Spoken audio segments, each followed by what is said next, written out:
What is Stargate, and should you spend your time watching it? You'll find out right after this. Hey everyone, I am Taylor from Beard vs. Geek, where I show you it is okay to be a man and a geek at the same time. Today I'm going to give you a brief introduction to Stargate. Now, Stargate started off as a sci-fi movie in 1994 starring Kurt Russell, and later on became a TV show called Stargate SG1, which debuted in 1997. Now, this show ended up going on to create over 200 episodes lasting 10 seasons, and had 3 straight-to-DVD movies. Also, this show inspired 2 additional spin-offs, including Stargate Atlantis and Stargate Universe. All in all of this media created well over 300 episodes, each lasting about 40 to 45 minutes, and several straight-to-DVD movies, comprising hundreds and hundreds of hours of television watch time, which is pretty significant. Now, obviously, none of this would have been made if it wasn't decently popular and if it didn't make MGM a lot of money, which it did. But what actually is it about, and should you spend your time watching it? Well, it's actually a pretty cool concept. Unlike other sci-fi series which takes place years or centuries ahead of our current time, or it takes place a long time ago in a galaxy far, far away, Stargate takes place right here, right now. Now, the basic premise is that hidden underneath Cheyenne Mountain Complex, which is a military base in Colorado, is the Stargate program. Now, the Stargate program comprises of the Stargate, which is a giant metal-ish ring that is basically like an intergalactic telephone. An ancient species of alien created the Stargate in order to promote travel across the galaxy. So if you use one Stargate to dial another Stargate, kind of like making a telephone call, it creates an artificial wormhole that allows almost instant transportation for people and objects. So the U.S. Air Force basically makes intergalactic telephone calls and sends people through to try to gather advanced knowledge and technology to help our lives here. Now, in the movie, we actually find out the enemy of humans, and that is a species called the Goa'uld. Now, the Goa'uld is a parasitic snake-like creature that is actually intelligent. In the first movie, we find out that 10,000 years ago, before right now, this Goa'uld species came to Earth and found humans, and discovered that human beings made great hosts because their bodies is easy to prepare and their minds are very malleable. They're very easy to take control of. Now, these Goa'uld then set themselves up as gods in order to control the human population and in order to command them and steal them away from Earth and use them as slave workers across the entire galaxy. So they posed as gods like Ra, Apophis, Baal, and a whole bunch of other ones. And they have a special piece of technology called a sarcophagus, which allows them to keep regenerating their human body, so essentially they're immortal. Now, in the original movie, a team of military personnel accompanied by an archaeologist goes to a different planet for the first time and meets Ra, and by accident blows him up.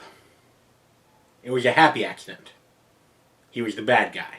Well, then the TV series takes off from that, and they find out that this Ra was a powerful leader among the Goa'ulds, and his vacancy left a power vacuum. And the fact that the Earth, which was previously lost to the Goa'uld, got found out because we blew up one of their bosses. So now Earth, for the first time in centuries, is under threat by an alien species, which encourages the military further in order to find advanced technology to make alliances with different alien species to ensure that we, right here, right now, do not get taken over by an alien species that poses as gods and who wants to enslave us. So you have Colonel Jack O'Neill, played by Richard Dean Anderson, leading a team consisting of Samantha Carter, who is a military scientist, Tilk, who is a former warrior and worshiper of these Goa'ulds, and an archaeologist named Dr. Daniel Jackson. This team goes through the gate to new worlds in almost every episode in order to find technology, to create alliances, and to do battle with the Goa'uld. So here we have a intellectual sci-fi meets action sci-fi, grounded in the reality of today. One of the big things that really drew me into it was the archaeology, the history of it, the concept that our ancient gods are aliens, which is publicized a lot on the History Channel, which is why I don't watch the History Channel anymore, because it isn't fact, it's fiction. And Stargate uses that fiction very well in order to portray amazing stories.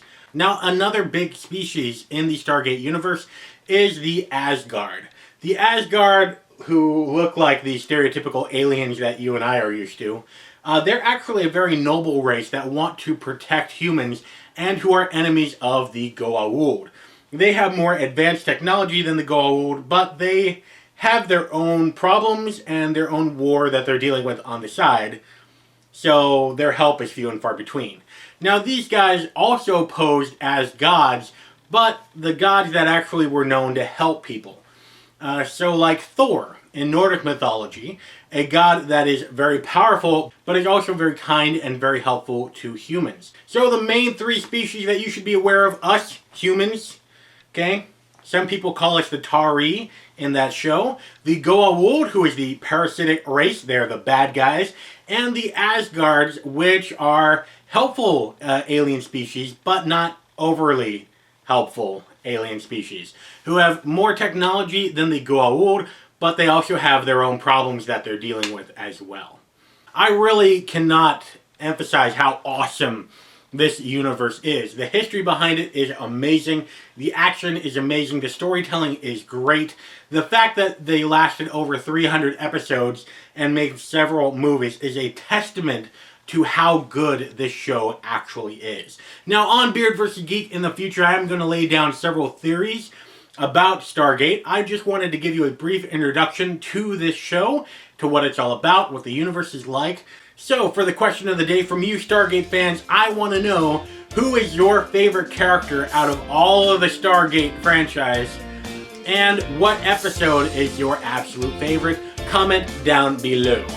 If you want to know more about Stargate, Star Trek, a whole bunch of other geeky stuff or manly stuff, go ahead and subscribe. Great videos like this are coming out every week, where I show you it is okay to be a man and a geek at the same time. Remember, if you open your Christmas present, I am designing a website. More information on the card above.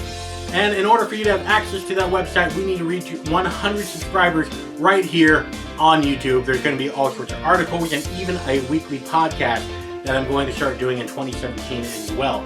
It's going to be awesome. If you want more geekiness or manliness in your life, go ahead and click one of these two videos right here. Links in the description down below.